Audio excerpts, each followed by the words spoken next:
It's a pleasure to be here. Thank you very much for having me. I am a firm believer in all kinds of crosstalk in medicine. I think it's really important that we share. And today, I want to talk to you about some things I've learned. And while you're looking at my disclosures, I'll just give you a little background. I'm a general internal medicine specialist, and I practiced general internal medicine for about a year. But during that time, became very interested in all the patients that we couldn't explain. So I framed a lot of it around the case definitions of fibromyalgia and chronic fatigue syndrome, but of course we've learned more and more and more over the years. In 2000, I decided to leave my primary care practice and just set up a fatigue consultation clinic to learn more about it. So I did that clinic for a long time. It's been almost 20 years now that I've been become a specialist in this area. And it's been really amazing. So I want to share with you some things that I think are really important for all clinicians to know about fatigue, and also some insights about how we now diagnose myalgic encephalomyelitis, or ME/CFS. So I'm hoping when we get done, you'll be able to, that we'll do a better job at assessing post-exertional malaise, particularly as defined in the new criteria for ME/CFS. And to assess impairment of function. And assessing function is not easy. So I'll share with you some things that we've developed in our clinic to make it a little bit more efficient. And then most important, I think, is to learn how to assess for orthostatic intolerance syndromes, which are a part of why people have abnormal function and post-exertional malaise. So I'm going to share with you a case. And I'm sure our cases probably all look pretty close. There are lots of ways people present. But this is a woman who came to me when she was 30. In her history, we always go back and sort of take a lifelong medical history. She was a little underweight, but she was active in childhood.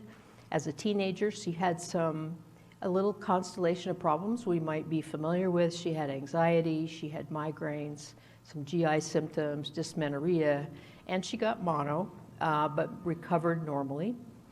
She went to college. It was challenging, as it is for many who were freshmen in college, and she was put on citalopram, and she was diagnosed as hypothyroid. I'm not sure of whether or not she had florid hypothyroidism, or if she was given that as an adjunct or to help her with her energy and her mood. She started having migraines as the stress increased, and she was told she had mono again. And she didn't make it through her freshman year. But she left school, picked herself up, got more healthy, she started running, and from the age 20 to 26, she was able to work in retail and run. She actually ran a half marathon.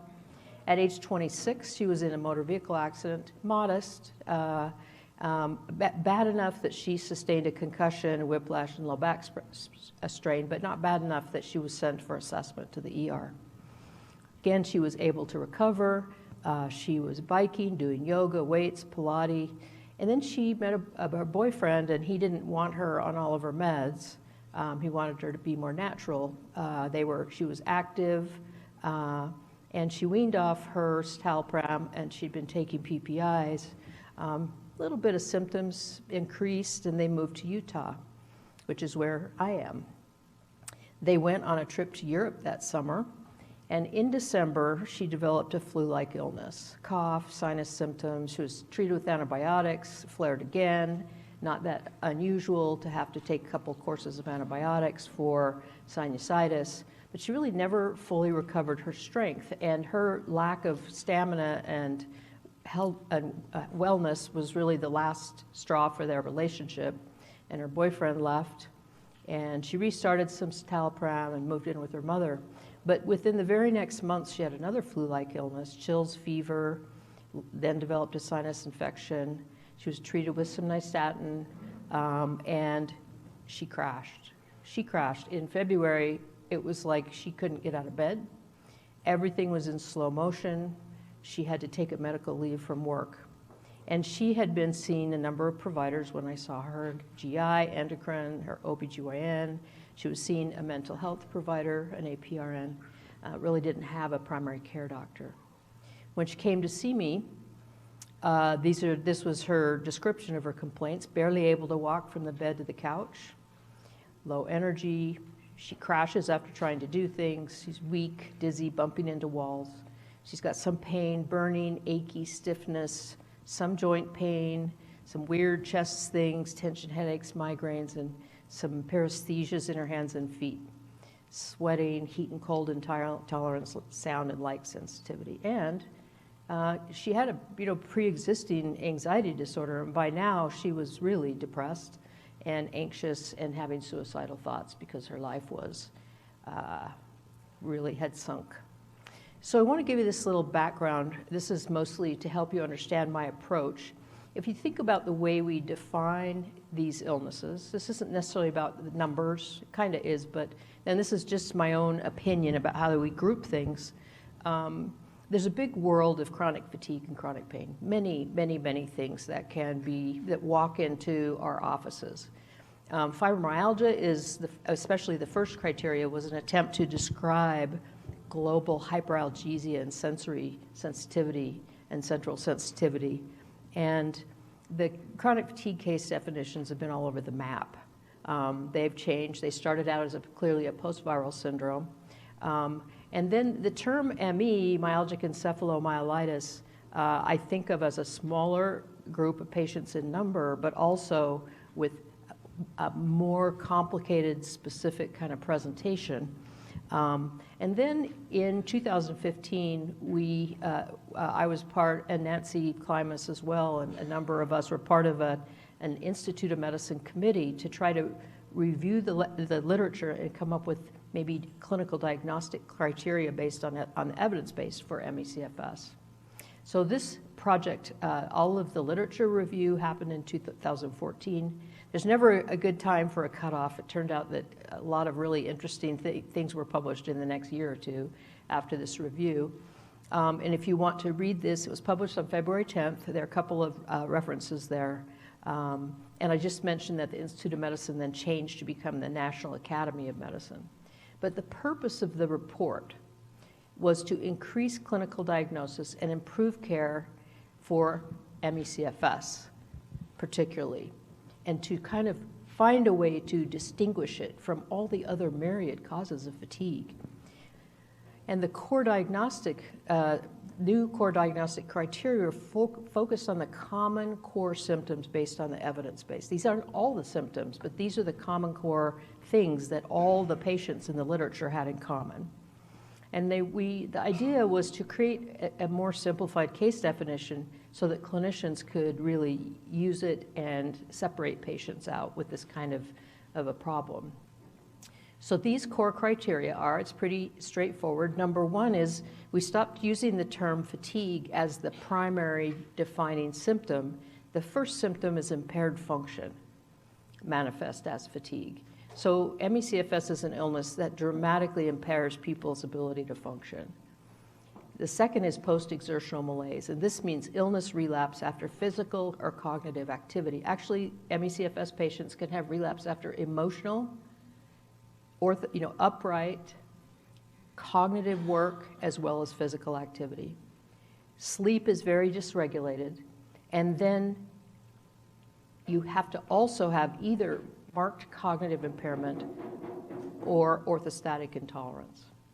And these all have to be present, and they must be moderate to severe and present at least 50% of the time. And this is determined by some very good research. If you use these the severity, frequency and severity criteria, it really nicely separates ME/CFS, at least from healthy controls. And then recognize that there are a lot of other common presenting features of illness, including all types of pain, evidence of immune impairment, and sometimes symptoms of infection. But those core criteria, by these clinical criteria, must be present as a cluster and at moderate to severe and present at least 50% of the time. So there really aren't exclusionary criteria, but a differential diagnosis, of course, is expected to try to understand what all the contributors might be to these symptoms and that they should be addressed and supported. And of course, you can use a working diagnosis of ME/CFS, but there really aren't very many other illnesses that just put people down and are completely unable to function. So I want to just go through some of the things we do in our clinic to try to make it a little less time-consuming and to zoom in on these features of illness. So we do a mental health screen. Of course, we do the interview and everything. We happen to use one called the Hospital Anxiety and Depression Scale, which is down below. And then we use the SF-36. It's really called the RAND-36 because SF-36 is a research tool that you need to pay to use in research, but the version of it that is accessible to clinicians for use in the clinic for free is called the RAND-36. I'll spend more time on this. We use the Fibromyalgia Impact Questionnaire to assess the impact of pain on function. I'm going to talk to you about the concept of hours of upright activity. We have a good day, bad form that I designed. And then we take a good history about not just symptoms, but the consequences of physical, cognitive, emotional, and upright activity. What happens when they try to do things? We do orthostatic testing. I'm going to say consider cardiopulmonary exercise testing, which is what CPET is, and talk to you about why. And we're not going to have time to talk about everything, but cognitive impairment, measuring of cognitive impairment can also be helpful. So why the SF-36 or the RAND-36? This is a 36-item questionnaire that scores in 8 domains. And you can see on the left there that there's 4 that are considered more physical and 4 that are considered more mental health. And if you think about it like this, the ones in the middle have crossover. But even more important than that, on the right is a published document that shows the top line. So on the bottom line are these domains. So physical function, role, physical, bodily pain, et cetera, going across the bottom, and then how high they score, and high score is more normal. So the highest line is the scores for the general population. And you can see the general population does pretty well, except for kind of the one called vitality, which is we're all a little tired, right? We don't have pep because we all overdo all the time. And then it does kind of come down on the mental health a little for the same reason, I think. But if you look at the scores of these diseases, congestive heart failure, depression, dialysis, hepatitis, you can see that they go lower and lower on the scale because, so the reason the SF-36 is important is because it's validated across many, many, many illnesses. So you can interpret what the score means. So kind of maintain that picture in your mind of those chronic illness scores hovering around the middle of that graph, right, around 50. And I'm going to show you, and this is true in almost all studies of ME/CFS. This is a little study we did, and can you see the scores in our ME/CFS patients and the scores of our healthy controls? So the healthy controls do relatively well. And our ME/CFS patients, they're just like down in the tank. The lowest known illness in SF-36 scores because of the severe physical impairment. And it usually comes up a little on the pain component because these are not primarily fibromyalgia patients, although they can get pain, and then relatively preserved mental health scores. And you can see that these are my established patients who participated in a study who are pretty well adjusted, but they have severe physical impairments. So on the right are the scores from the case I read to you of this 30-year-old. And if you can imagine those numbers that go top to bottom going left to right on the graph, and you can see, and 0 is about as low as you can go. I think we have floor effects with this disease. Remember, high is good. She scored 0 zeros everywhere, a little higher on bodily pain, and a little higher on mental health, but we know she has secondary mental health problems as well. So the only thing I want to say about the SF-36, the RAND-36, a little tricky because it has a complicated scoring scheme, but it is possible to figure it out, and we actually got it programmed into our electronic health record, so we could just plug the numbers in when the patient does the questionnaire. Or you can have your medical assistant score it for you and give them an algorithm to do it. So why the Fibromyalgia Impact Questionnaire? This is a very simple 20-question questionnaire that assesses pain symptoms and the impact of pain on function. You can actually get you can actually use the version that's called the Sickness Impact Questionnaire to take that word fibromyalgia out of there if you want. But I'm going to show you why I use this. This is a questionnaire that's been validated and with large numbers of patients. And I use this because it's easy. When patients fill it out, I can see where pain fits in terms of being a limiting part of their functionality. And so you can see those scores there. The majority of people who sign up for fibromyalgia clinical trials, drug trials, and that kind of thing, the average score is in the 50s. So you can see that you can become much more ill with widespread pain based on this score. If you keep that in mind, our case, this 30-year-old, scored 86 on the Fibromyalgia Impact Questionnaire, which communicates something right away about the impact of this illness on her ability to function, especially as framed as pain. And it's interesting because she really didn't have fibromyalgia tender points on physical exam. So the next tool I want to talk about is something I borrowed, that I developed after hearing Dr. David Bell give a talk. And he is one of the pioneers in the research and history of chronic fatigue syndrome. He was a pediatrician who followed his patients who developed post-viral syndrome completely up into adulthood. I was at the State of the Knowledge Conference early on at the NIH and heard him give a talk and thought, you know what? Ding, the light bulb went on in my head. And I realized that asking about this might be very helpful. So I incorporated it into our electronic health record. And I ask patients, not just when they're new patients, but every visit. And hours of upright activity is defined for this purposes as hours spent with feet on the floor. Okay, so we're all engaged in upright activity right now. And non-upright activity is when you elevate your feet, you're in a recliner, or you're in a bed.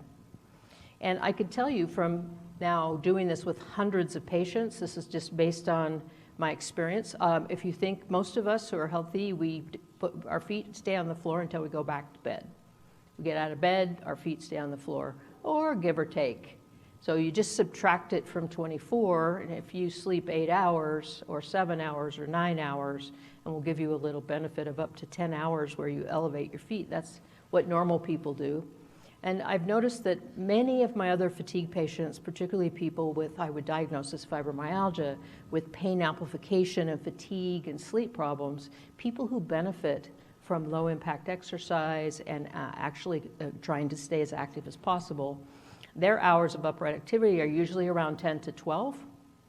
And this is kind of the middle of the bell curve, right? And when people do better, it changes, right? When they're more treated, when they're not doing well, it gets worse day to day.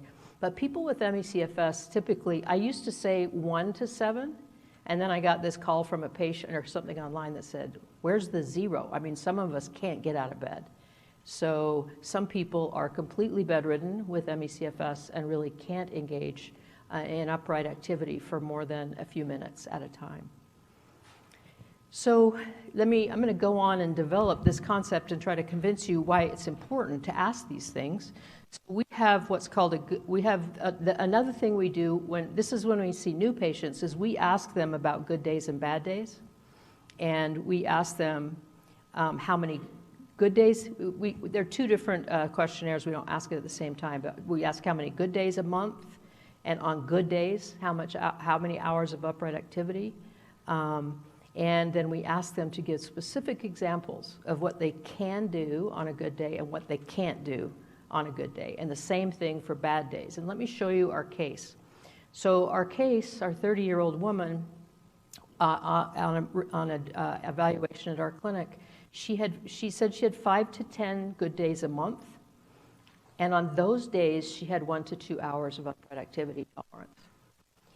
We ask about non-upright activity to be sure they're answering the question correctly so that we can see that it adds up to 24. And then we ask for specific things, and this is spontaneous. These are not like picking from a list. She can drive, go on a short walk, stretch, run an errand on these good days, but she can never clean, make her own meals, or go to work on good days. What about bad days? Well, she says they're 20 to 25 days, the majority of the month, and maybe 30 minutes of upright activity.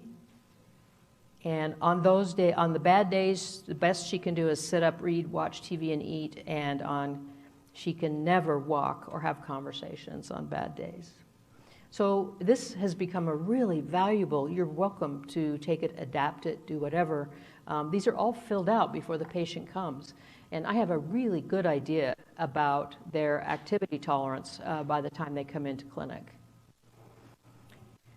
So let's talk about this concept of post-exertional malaise. The terms may not be very good because lots of people have a consequence. Lots of illnesses have a consequence after activity. But people with ME/CFS have illness relapse from activity. Not just soreness, not just more tiredness, but there's a threshold that they hit, and whether it's cognitive work or emotional work, or whether it's physical or upright activity, if they surpass that, they're going to have a payback. And the insidious thing is they often don't feel anything while they're doing the activity. So the more sick they are and the more orthostatic symptoms they have and other things, they can feel it. But many people do not feel the consequence of their activity for a 24-hour, 36, 48-hour lag. So this is really challenging for patients, particularly the people who are more moderately ill. And I've seen people who are almost fully recovered relapse when they started an exercise program. So I just think I have a big respect for the problems with energy, and we're still trying to understand why. But the reason it's important to know is it completely colors the way you do physical rehab, the way you ask people to do exercise. They need to do it very briefly, and they need to work up slowly, and they may never be able to work beyond that threshold of their disease.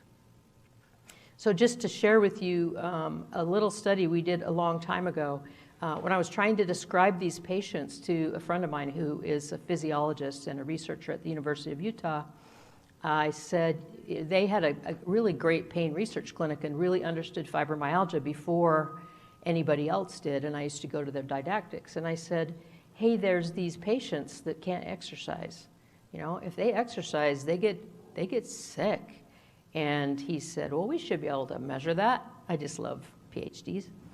So he designed a study together where they would draw the blood before exercise and then draw the blood at these 4 times after exercise, 30 minutes, 8 hours, 24 and 48 hours, to look at gene expression changes. The patients it wasn't hard exercise. All the patients that we sent were able to do it. They got on an Airdyne bike. They pedaled at 70% of age-predicted maximum heart rate for 25 minutes. And, yeah, it's enough to sort of break out a sweat by the end, but everybody was able to do the exercise. So we looked at sensory the gene expression of new sensory receptors, adrenergic receptors, and cytokines before and after exercise. And that blue arrow right there is the time of the exercise. And I should have made it go up and down. So we tried to get deconditioned controls, and our controls, everything is 0 at baseline, and you can see there's a little bump of gene expression following this exercise stressor. And then when we did it, and I carefully picked, these are carefully picked people that had been my patients that I knew had exercise intolerance because they'd tried and tried and tried and really couldn't work on exercise. And this is what we saw in gene expression of those 20 patients. And what that means, and these are fold increases in gene expression of sensory receptors, adrenergic receptors, that's the autonomic nervous system, sensory being pain and fatigue, and he's a specialist in the way pain and fatigue signaling occurs in the spinal cord and the dorsal horn, and then cytokines. And what we were stunned to see is there was a marked multi-system physiologic reaction of our patients to a simple single bout of exercise. And they hadn't recovered by the following morning. You can see at the 24-hour mark. So they hadn't recovered by the 3rd morning. So if we'd sent those people to exercise every day, you can see how something bad might have happened to them. We also looked at fatigue in multiple sclerosis patients. I think that purple bar is a mistake. And this is a very difficult lab. I think it was a lab error, but you can see in the others that these are all completely separate blood draws, right? So there's very consistent findings on this gene expression. So this really changed my thinking about ME/CFS at an early time. This was 10 years ago that this was published, and it was published in a pain journal, so it didn't really get much attention. They also looked at high-intensity exercise with volunteers. You can see you can bump the beta-1 receptors in everybody at some point with exercise. And just quickly to show you that we looked, this is a pretty small study, but we looked to see if the severity of illness correlated with how high those bars got. And the most severe patients were at number 1, and the least severe were 3 and 4. And then these are the healthy controls, and the asterisks are to show you the clinical significance of these values. So I just want to say that it's been difficult to replicate this because of a number of reasons. One is there are issues with gene expression. The second is there's a lot of heterogeneity in people who present with chronic fatigue syndrome. And so just putting people in this study based on their diagnosis isn't necessarily going to show you the same thing. It also depends on how well managed they are, how sick they already are when they come, and a whole bunch of different variables. This was a fairly recent paper by Lily Chu and her colleagues that to try to understand and describe post-exertional malaise. And 90% of these 150 subjects experienced post-exertional malaise after physical, cognitive, or emotional distress, cognitive work, thinking hard. And I've really come to think about how our brain works and how a lot of what we do is very automatic and very low amount of work. I think this is why kids with ME/CFS can play video games, but they can't do their homework. It's like it's a lot of their automatic responses and things that are just don't take a lot of thinking they can do, but it's very hard for them to do math, to write a paper, or to read things for content. So the symptoms, the fatigue was most commonly exacerbated symptoms, but once they had extended their activity, they had more cognitive impairment, worse sleep, more headaches, more pain, and more flu-like feelings, just from doing one of those things, including cognitive work. And particularly, and also emotional distress can also cause the same problems. And at least one inflammatory immune-related symptom was reported by 60%. And they also had gastrointestinal, orthostatic, mood-related, neurologic, and other symptoms. So does it help to pace? Should we tell people to stay within their energy envelope? And this is kind of an old study. It's been around a long time. Lenny Jason has done a lot of research with chronic fatigue syndrome. And he did some studies in 114 well-defined patients. And he did several studies, but when he had done these studies, he compared patients who were, these were studies of helping them learn to adapt and stay within their energy envelope. And they got, some of them got counseling, and some got normal care, some got really specific coaching on pacing, meaning not to extend beyond your energy envelope. And those patients who were able to keep their energy close to available energy were put in one group, and those who were not successful at the task were put in another group. And this is the way it looked after 12 months. And that is, and the solid lines are the people who are able to stay within their energy envelope day to day. And you can see that over time, their physical function scores improved and their fatigue severity went down. And this is not people who exercise more. This is people who learn to function within their energy envelope and not exceed it. I think this is really important for people with ME/CFS, really needing to have a different approach. to maintaining their physical conditioning and those kind of things. So, and I don't probably need this, I'm probably speaking to the choir, but when I speak to other physician audiences, they really don't understand how important it is to work with this in patients. But exceeding cellular energy capacity results in illness symptoms. It's physiologic, it's multi-system, it's not fear of exercise, it's not fear of pain. I see lots and lots and lots of fibromyalgia. I know a lot about it and how to treat it and how patients respond to different interventions. But the key to management of ME/CFS is to understand these limitations and learn to effectively pace all activity in order to avoid inducing severe or prolonged PEM, which is basically illness relapse. And I think if people don't stay in their energy envelope, they go downhill, they have serial worsening, and people who stay in their energy envelope and the symptoms die down of their excess activity have the best chance for stability and actually have an opportunity to improve if they're not experiencing setbacks. I wanted to say a word about functional capacity evaluations, and that people who apply for disability often are sent for functional capacity evaluation, and these are really a misleading measure of disability in patients with ME/CFS because they don't evaluate post-exertional malaise.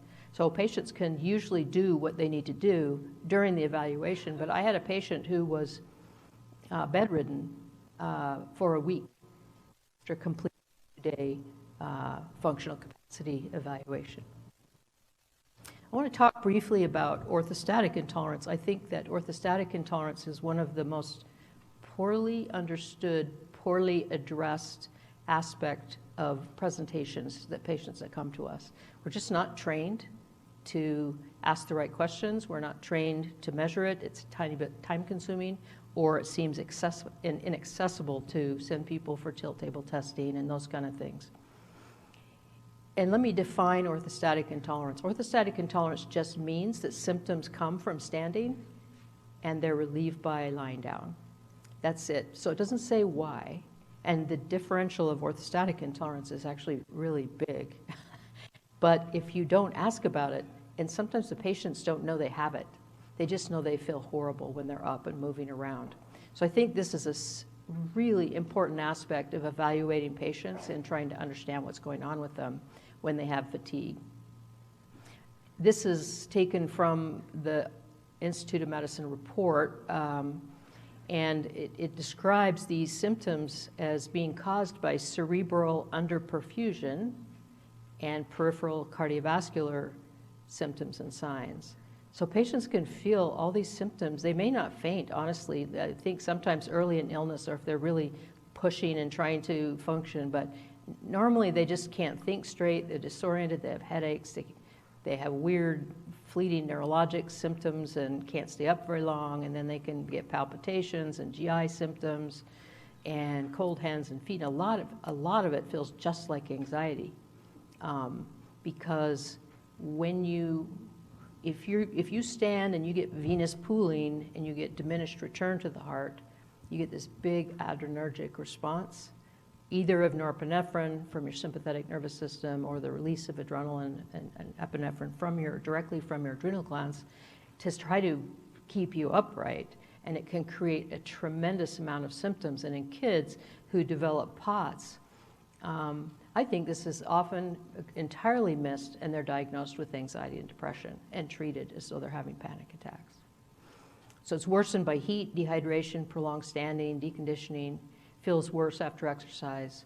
And I could give an entire talk just on orthostatic intolerance and not have enough time. So this is something I want to bring to your attention, and then you can self-educate. There's a big literature about POTS. You can look up treatment. You can look at other kinds of orthostatic hypotension. This is the chronic kind, and there's a big differential that I can't even begin. So cardiac, pulmonary disease, drug side effects. A lot of people don't know that Yaz, the birth control, has drospirenone in it, which is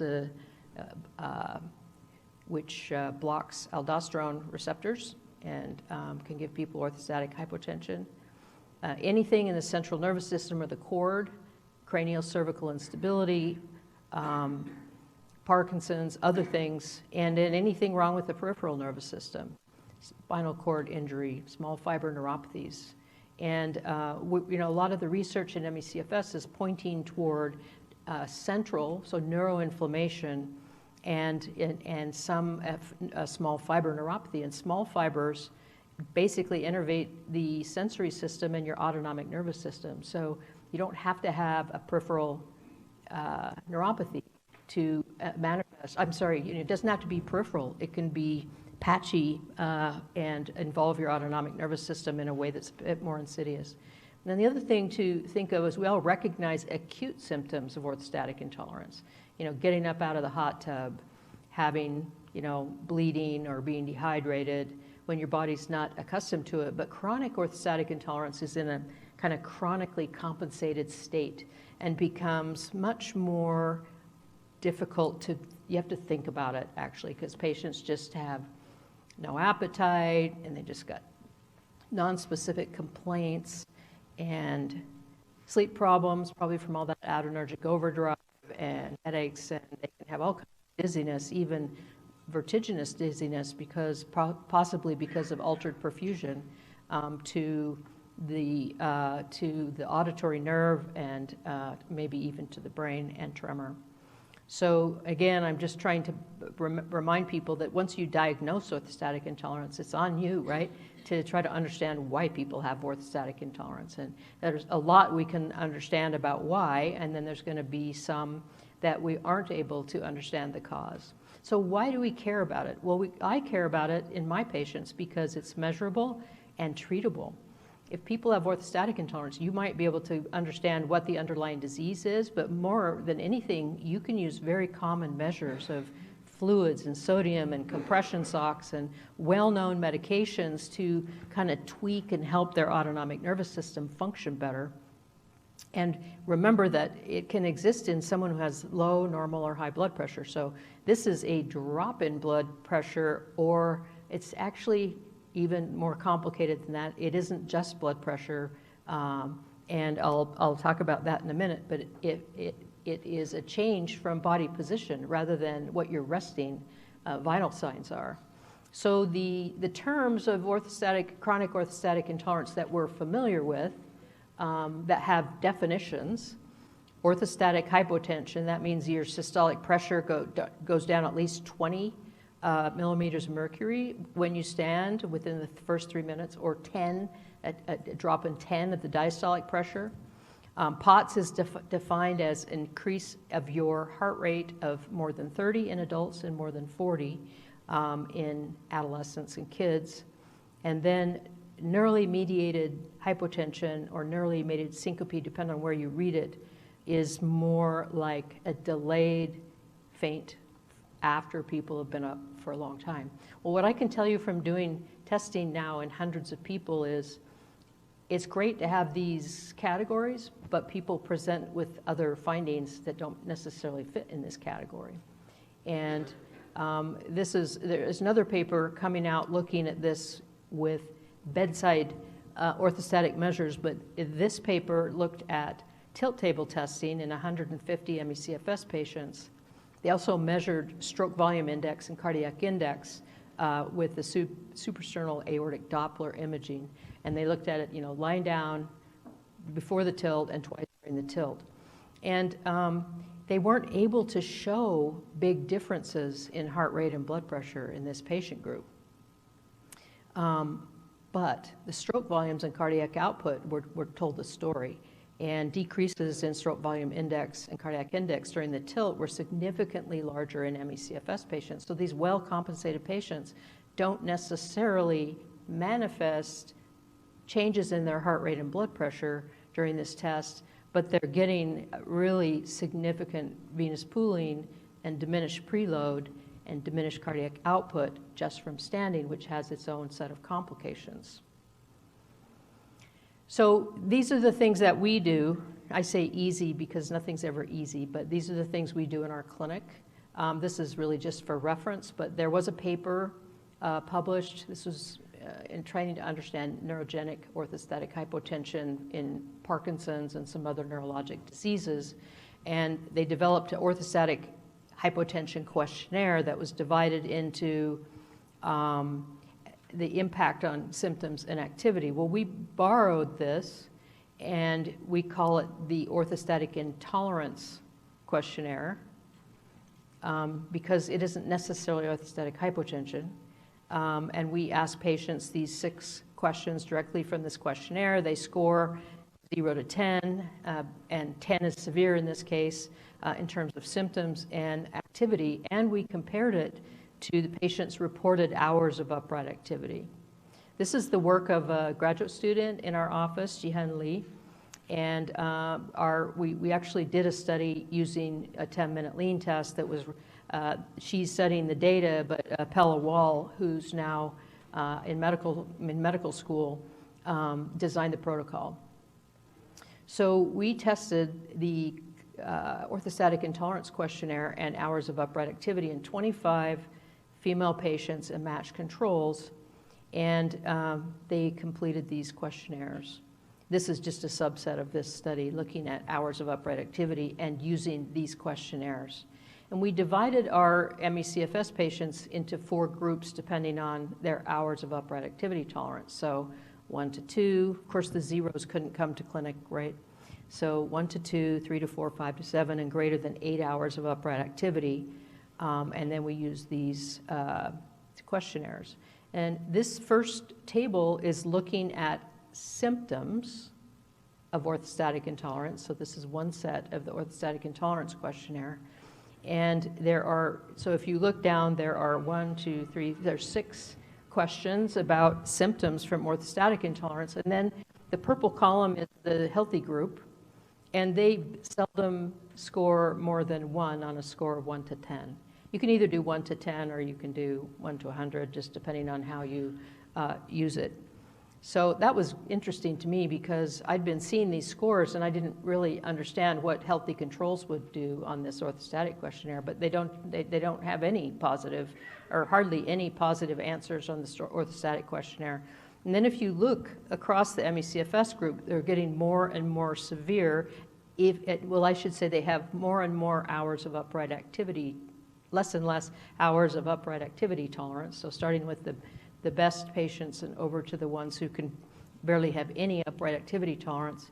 I highlighted anything that was 5 or above, but you can see that the scores for all of the ME/CFS patients were much higher in terms of orthostatic symptoms, with the highest scores being in the severe patients who could hardly get out of bed.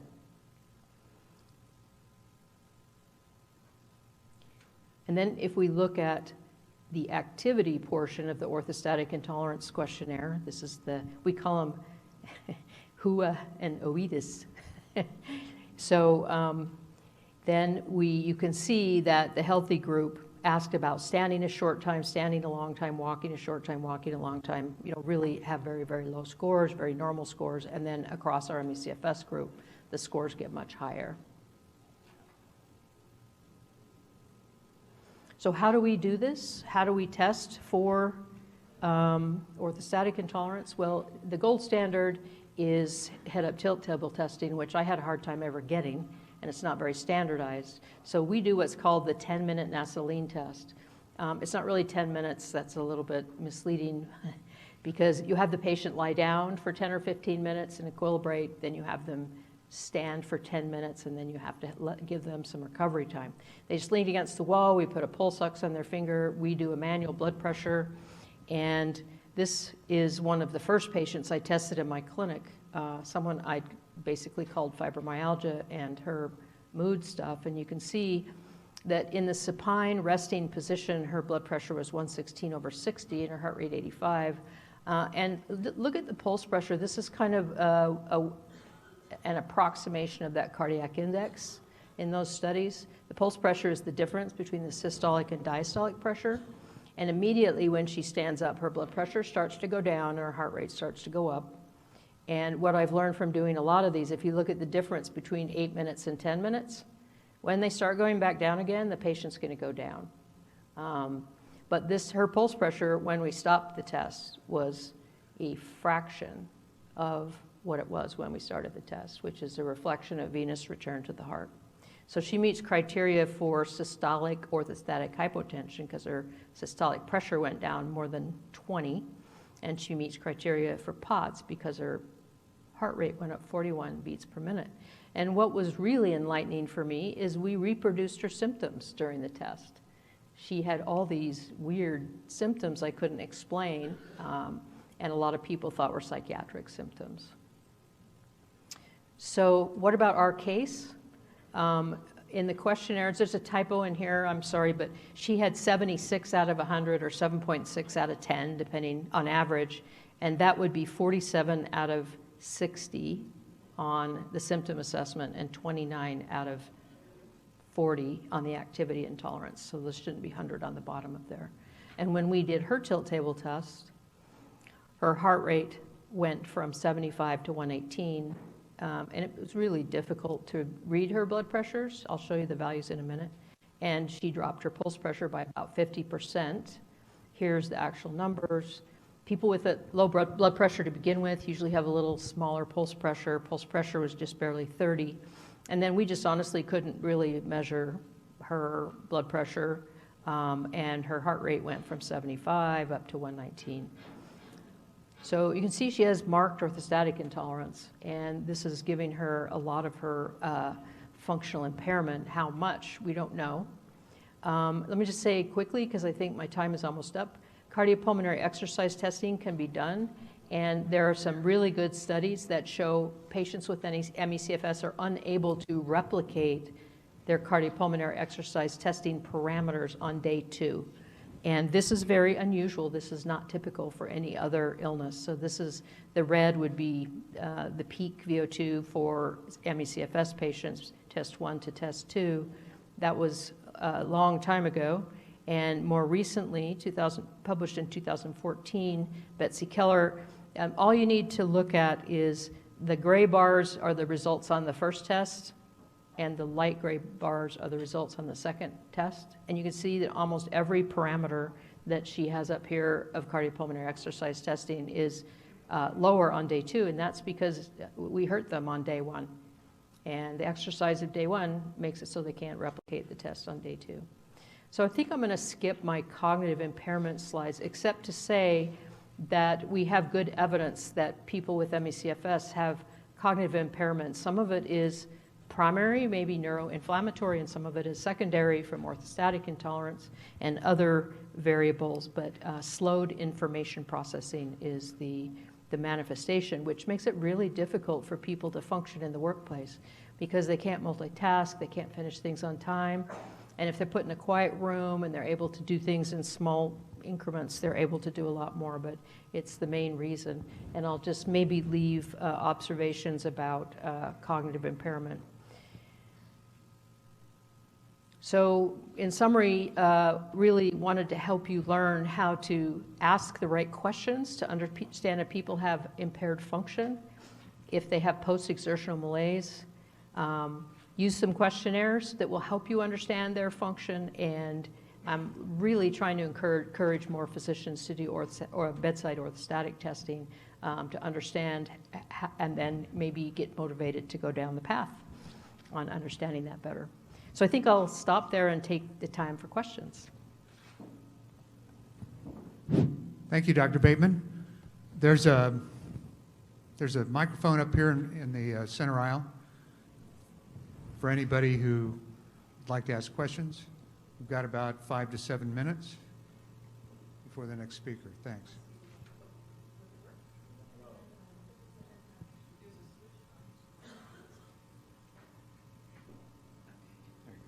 I'm going to humble myself completely. First of all, thank you so much. That was really great. I'm going to have to sit down with the numbers because my mind's going, ooh. But my question to you is, and I'm confused, so I'd just like some clarification. The pulse pressure, what is a healthy pulse pressure for say, normal population? It varies by age and Yeah. a number of factors, but if you think of, what do we say, 120/80, Yeah. right, is a normal blood pressure. So a normal pulse pressure of 40. a middle-aged person who's got normal activity is usually 40. Right. So if the pulse pressure is very close together, the pulse pressure is very low, and you're saying that means there's less venous return? So, yeah, I skipped a step. So Okay. the pulse pressure is arterial, right? Okay. And the pulse pressure reflects the high and low pressures, which is determined by the cardiac index and how much force and volume of blood is being pumped. Yeah. And that's determined by venous return to the heart, so passive filling of the heart. Right. So you can see that in tachycardia, but some of our patients really don't have that much tachycardia, not enough that would influence. And studies actually have shown there's kind of the preload failure in patients when they're upright. We have quite a bit of evidence now, and that's reflected indirectly in the clinic by those changes. It's complicated because you have to take into account age and elasticity of the aorta and all this stuff. It's just a rough way Okay. of seeing that your patient's probably getting diminished cerebral perfusion. So basically, the amount of volume being pumped through the blood vessels has gone down per unit time, Right. right? And so we see a lot of people with Ehlers-Danlos. Mhm. So we're getting sort of lots of expansion, and I can't remember exactly. I'd have to look at the numbers, but the pulse pressure there, I think we would expect it to be quite low as well, right? I don't know that, I don't know. so really this is just a rough way to assess a change Mm-hmm. from supine to upright. Yeah. And so there are lots of ways, lots of different implications for any given pulse pressure, Yeah. but this is just a way to convince yourself Because that of there's pooling. venous pooling Venous and pooling, got diminished it. cardiac return, and then you can't just look at the heart rate and blood pressure, although sometimes they tell you the whole story, but it's really looking at signs and symptoms and the pulse pressure and all the findings to convince yourself that the patient's having a phenomenon that then you can address. And just one more comment is, so we work with cardiologists at Women's College Hospital, and she's just flooded, this cardiologist. She's become the guru for orthostatic intolerance. And for the chronic fatigue syndrome patients, they're finding that a lot of their problems come from deconditioning, and they have to try to tease out what's what. And then there's the Ehlers-Danlos folks as well. So there's so we're trying to figure out how we can recondition and also use the support hose and salt loading, fluid loading, all that kind of stuff to try to get the volume pumped back up again. So it's a big deal. This is one of the biggest deals that we've had to deal with. So thank you so much. Yes, thank Yeah. you for confirming that. I agree. It's a big deal, and we never looked at it much in the past, and we should be looking at it, and then we should educate ourselves about the differential and how to address it. Hi, thank you for your lecture. It was very informative. I was curious, because I know there are also different levels, but how you sort of start their reconditioning program so that you don't cause a relapse. Right, so deconditioning is an important aspect of orthostatic intolerance. It takes about 3 weeks for astronauts in space to get their autonomic nervous system to get completely discombobulated. When they come back to gravity, they have a hard time even walking due to orthostatic intolerance. So we try to, keeping in mind, maybe in our patients, now not everybody meets ME/CFS criteria, right? So a lot of people can condition actively through syndromes of orthostatic intolerance. And our patients may have more of a ceiling about what they can do, and that makes it even more complicated. But we try to get people to do things lying down, semi-recumbent, and in water, because then, I call it OI-friendly exercise. So things that don't trigger the orthostatic intolerance, then people can do more with their exercise before they're limited. And that's been really helpful. It's hard to get people to a pool, but whether you're horizontal or in deep water, water is very, very effective at minimizing the orthostatic intolerance, and it's good in lots of other ways, of course. And if the water's cooler, actually, it might help. A lot of people don't like that, but they vasoconstrict a little bit. And you don't want to be in hot water because then people vasodilate and it makes things worse. Thanks again. I'm thinking of a patient, as bizarre as it sounds. We actually have a patient that if you give her, she's about 50 years old, if you give her a crossword puzzle any time of day, she will develop within 2 or 3 minutes Bell's palsy. It lasts about 24 hours and it just goes away, so long as you don't give her another crossword puzzle. But you can set your watch by it every time, anytime. That's interesting. What would you say to that? Does she meet MECFS criteria? Yes. Okay, well, that's cognitive work. So yes, I believe that. It's just very unusual. And I'll tell you something. I had a good friend who was wasn't a good friend. He was a super successful cutthroat litigator, attorney, who had a mind like a steel trap. And he could lower his blood sugar by thinking. Seriously, he had to be sorry, I forgot to tell you he had diabetes. So he had insulin-dependent diabetes, and he had to be really careful when he was working on briefs and working on legal things because he would get hypoglycemic from thinking, from cognitive work. That was a really good little lesson for me.